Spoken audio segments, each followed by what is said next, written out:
అందరికీ నమస్కారం. ఈనాడు Anantapuram urban MLA Shri Venkateswara Prasad గారి ఆధ్వర్యంలో వారి ఆదేశాల మేరకు ఈనాడు తల్లికి వందనం పథకం పైన మీడియా ముందుకు రావడం జరిగింది. ఎందుకంటే గతంలో వైఎస్ఆర్సీపీ ప్రభుత్వంలో జగన్మోహన్ రెడ్డి గారు ఎంతమంది పిల్లలు ఉంటే అంతమందికి పిల్లలందరినీ చదివించే బాధ్యత తీసుకుంటానని ప్రతి కుటుంబానికి ఒక్కరికి ఇవ్వడం జరిగింది అన్నమాట. ఈనాడు మా యువగలం నాయకుడు ఐటీ శాఖ మంత్రివర్యులు నారా లోకేష్ బాబు గారు ఎంతమంది పిల్లలుంటే అంతమందికి అమలు చేయడంలో ఈ భారతదేశంలోనే కాదు ప్రపంచవ్యాప్తంగా ఇంత అద్భుతమైన పథకం లేదనడానికి నిదర్శనం నారా లోకేష్ బాబు గారు.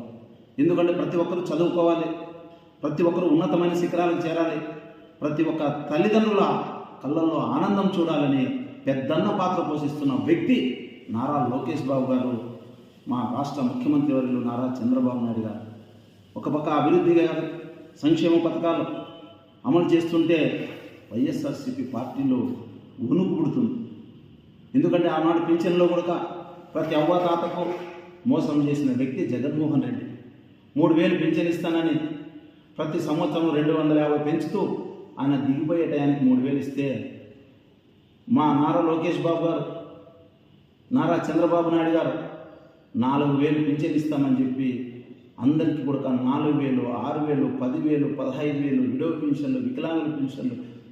ఈనాడు ఎక్కడ చూసినా కానీ ఏ పల్లెకి పోయినా కానీ నారా చంద్రబాబు నాయుడు వల్ల ఆనాడు మేము రామరాజ్యం చూడలేదు, ఈనాడు చంద్రన్న రాజ్యంలో ప్రజలంతా కూడా ఆనందంతో ఉన్నారని ఎక్కడికి వెళ్తే కూడా అక్కడ ఎదురొచ్చే స్వాగతాలు చెప్తున్నారు తెలుగుదేశం పార్టీ. జగన్మోహన్ రెడ్డి ఇకనైనా కానీ మీరు ఆనాడు రాష్ట్రాన్ని విచ్ఛిన్నం చేశారు. ప్రతి ఒక్కటి కూడా వ్యవస్థలన్నీ సర్వనాశనం చేశారు.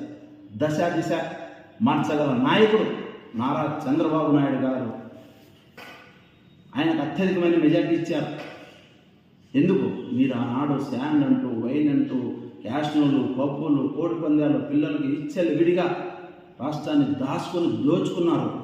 అదంతా కూడా రాజ్యాంగబద్ధంగా నారా లోకేష్ బాబు గారు కంకణం కట్టుకొని మీరు దోచుకున్నదంతా కూడా కక్కిస్తాడనడానికి నిస్సందేహమే లేదు.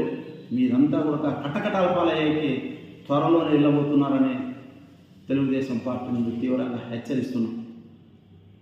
ఈనాడు ఎక్కడ చూసినా ఐటీ దిగ్గజాలు అయితేనేమి, గూగుల్ డేటా సెంటర్ అయితేనేమి, అంతర్జాతీయ కంపెనీలన్నీ కూడా ఆంధ్రప్రదేశ్కి రెడ్ కార్పెట్ చేసి స్వాగతం చెప్తున్న యువగలం నాయకుడు.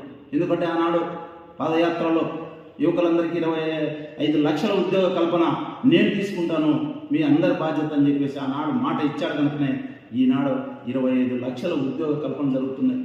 రైతు భరోసా అయితేనేమి, ఆనాడు రైతులకి జగన్మోహన్ రెడ్డి చేసింది ఏదీ లేదు. చంద్రబాబు నాయుడు గారు డ్రిప్ ఇరిగేషన్ ద్వారా ఎక్కడ చూసినా 90% సబ్సిడీలతో ప్రతి ఒక్క రైతుకి కూడా బిందు సేద్యంతో, తుంపర్ల సేద్యంతో పరికరాలు అందిస్తుంటే రైతులందరూ కూడా చాలా హ్యాపీగా ఉన్నారు.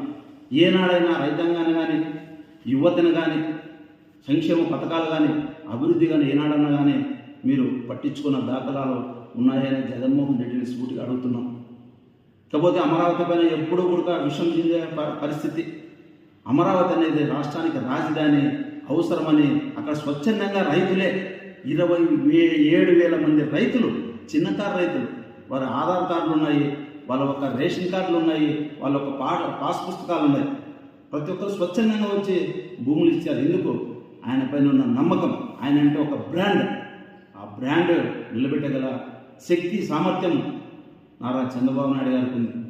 నాడు అమరావతి ఎక్కడ చూసినా కానీ అభివృద్ధి పదంలో ప్రయత్నిస్తుంటే నువ్వు మావిగన్ అంటూ, గుంటూరు అంటూ, మచిలీపట్నం అంటూ వికల శాస్త్రాలతో, వెకిలి మాటలతో మాట్లాడుతున్నావు. ఇకనైనా మారు.